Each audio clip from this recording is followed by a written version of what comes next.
pagkatapos po ng pag-ayos ng labi, yung next step po, kung may cleft palate o yung butas sa ngalangala ng bata, kailangan po maoperahan to between 1 to 2 years old. So, ang target natin dito ay 10 kilo dapat si baby.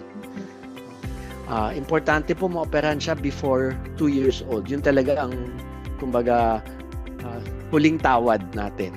No? Kasi po, pag maoperahan ng baby before 2 years old, ang chance o yung pagkakataon na magkaroon siya ng problema sa pagsalita, 10% lang.